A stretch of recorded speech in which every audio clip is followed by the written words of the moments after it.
जालिम का साया, जिंदगी और मौत का सवाल। सोचो, एक ऐसी दुनिया जहां पर आज भी खौफनाक टायरानोसॉरस रेक्स घूम रहा होता। क्या होता अगर ये जालिम छिपकली का राजा उस महाविनाश से बच गया होता? हमारी दुनिया कैसी होती अगर टी रेक्स के कदमों की गूंज सदियों तक गूंजती रहती? ये सोचकर ही रूह कांप जाती है। एक ऐसा रोमांच जहां दहशत और विस्मय दोनों एक साथ है।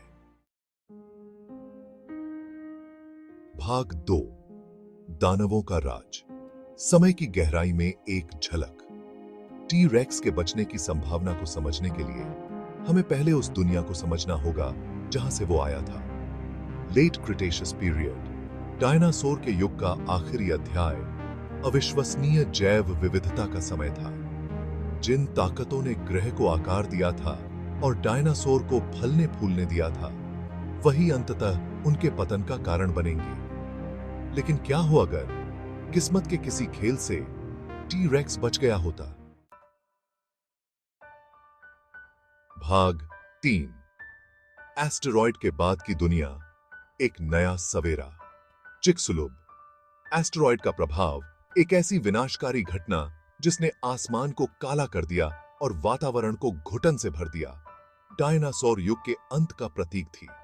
इस खगोलीय चोट ने अनगिनत प्रजातियों के लिए कयामत ढा दी, जिससे दुनिया अंधेरे और राख में डूब गई। फिर भी इस विनाश की राख से नए अवसर पैदा हुए। डायनासोर के विलुप्त होने से पारिस्थितिक रिक्त स्थान पैदा हुए, जिससे स्तनधारी, जो पहले छोटे और हाशिए पर रहने वाले जीव थे, फलने फूलने और विविधता लाने लगे। डायनासोर के शिकारी दबाव के बिना स्तनधारी विकसित और अनुकूलित हुए। अंततः आज हम जो अविश्वसनीय विविधता देखते हैं, उसे जन्म दिया।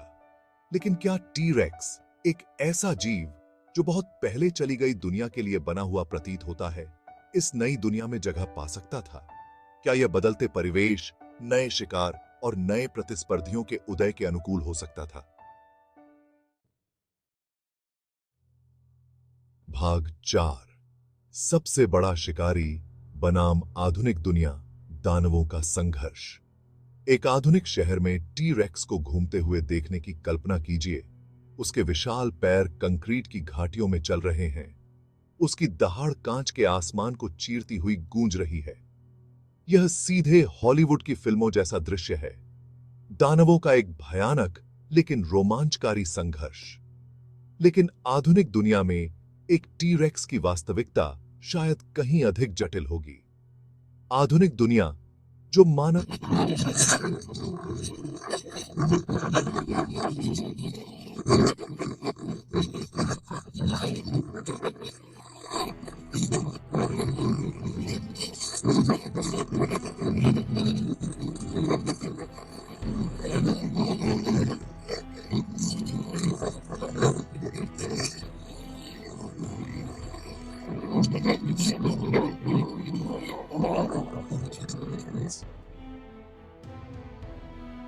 इस बहादुर नई दुनिया में इसके अस्तित्व को सुनिश्चित करने के लिए पर्याप्त होंगे। भाग 5, खानपान का मामला, दावत या अकाल। टी रेक्स अपने हड्डी कुचलने वाले जबड़ों और केले के आकार के दांतों के साथ अपने समय का एक अद्वितीय शिकारी था। लेकिन यह शीर्ष शिकारी ऐसी दुनिया में क्या खाता जहां उसके सामान्य शिकार न हो? क्या यह स्तनधारियों के प्रभुत्व वाली दुनिया में जीवित रहने के लिए अपने आहार को अनुकूलित कर सकता था? कुछ वैज्ञानिकों का मानना है कि टी रेक्स कोई नखरेबाज खाने वाला नहीं था। सबूत बताते हैं कि यह एक अवसरवादी मेहतर के साथ साथ एक सक्रिय शिकारी भी रहा होगा, जो अवसर मिलने पर सड़ा हुआ मांस खाने को तैयार रहता था। एस्टेरॉयड के बाद की दुनिया में यह अनुकूलन क्षमता उसकी अच्छी तरह से सेवा कर सकती थी। पृथ्वी पर मैमथ और मास्टोडन जैसे बड़े स्तनधारियों के घूमने के साथ टी रेक्स को संभावित शिकार की कोई कमी नहीं होती। लेकिन क्या यह इन मूल्यवान संसाधनों के लिए सेबर टूथ्ड कैट्स और डायर वुल्व्स जैसे अन्य शीर्ष शिकारियों के साथ प्रतिस्पर्धा कर सकता था? भाग 6, बदलाव के साथ ढलना।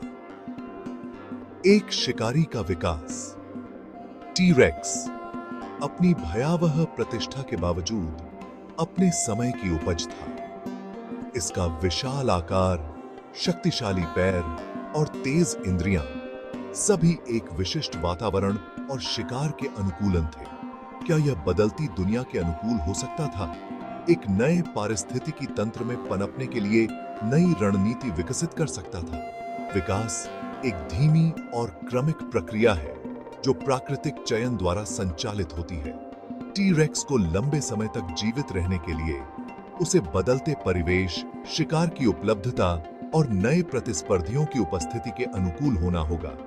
शायद यह एक हल्का शरीर विकसित कर लेता जिससे वह तेज शिकार का पीछा कर सके, या शायद यह छोटे जानवरों के लिए एक स्वाद विकसित कर लेता, एक अधिक फुर्तीला और गुप्त शिकारी बन जाता।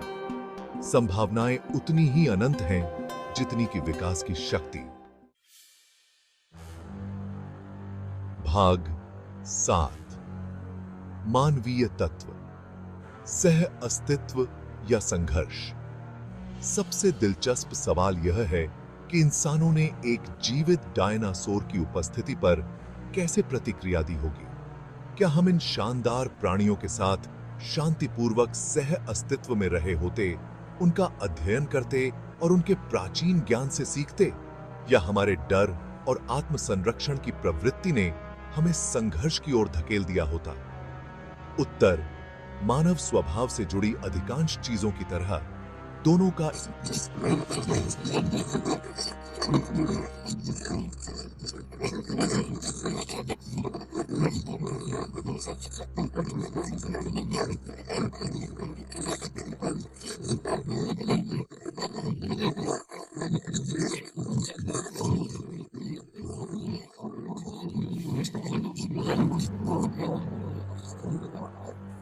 शिकार और शिकारी प्रवृत्ति के साथ निस्संदेह मानव बस्तियों और पशुधन के लिए खतरा पैदा करेगा। संघर्ष की संभावना, चाहे वह भय से प्रेरित हो, संसाधनों के लिए प्रतिस्पर्धा से, या केवल समझ की कमी से, बहुत वास्तविक होगी। भाग 8 पारिस्थितिकी तंत्र में टी-रेक्स, एक श्रृंखलाबद्ध प्रभाव। आधुनिक पारिस्थितिकी तंत्र में टी-रेक्स जैसे सुपर शिकारी की शुरुआत के दूरगामी परिणाम होंगे। इसकी उपस्थिति खाद्य जालों के माध्यम से सदमे की लहरें भेजेगी। हिरणों की आबादी पर पड़ने वाले प्रभाव की कल्पना कीजिए। पूरे पारिस्थितिकी तंत्र में श्रृंखलाबद्ध प्रभाव महसूस किए जाएंगे। टी-रेक्स की उपस्थिति का अन्य शिकारियों पर भी गहरा प्रभाव पड़ेगा। भाग 9 एक बदली हुई दुनिया, जालिम राजा की महिमा। टी-रेक्स का अस्तित्व हमारी दुनिया को गहन और अप्रत्याशित तरीकों से बदल देता। यह हमें प्राकृतिक व्यवस्था में अपने स्थान पर पुनर्विचार करने, अपने डर और पूर्वाग्रहों का सामना करने और एक ऐसे प्राणी के साथ सह अस्तित्व के नए तरीके खोजने के लिए मजबूर करेगा जो प्रागैतिहासिक दुनिया के आतंक और वैभव दोनों का प्रतीक है। एक ऐसी दुनिया की कल्पना कीजिए जहां राष्ट्रीय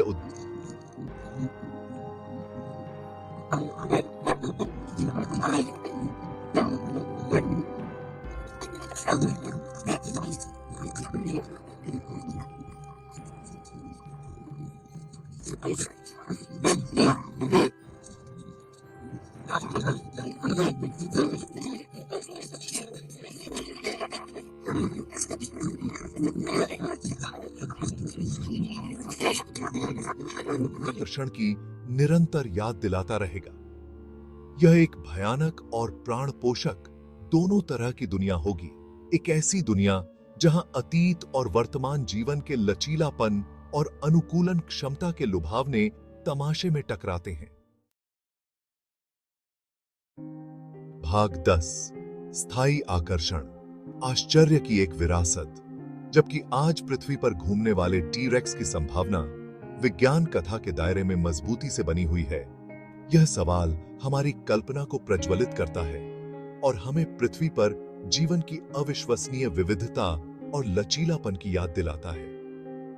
टी-रेक्स हालांकि लंबे समय से विलुप्त है, हमारी कल्पनाओं को मोहित करना जारी रखता है, जो प्रकृति की विस्मयकारी शक्ति और डायनासोर की स्थायी विरासत के एक शक्तिशाली प्रतीक के रूप में कार्य करता है। हालांकि डायनासोर का शासन समाप्त हो सकता है, उनकी कहानी जीवाश्म रिकॉर्ड में सामने आती रहती है, जो पृथ्वी पर जीवन के इतिहास में नए रहस्यों और अंतर्दृष्टि को उजागर करती है।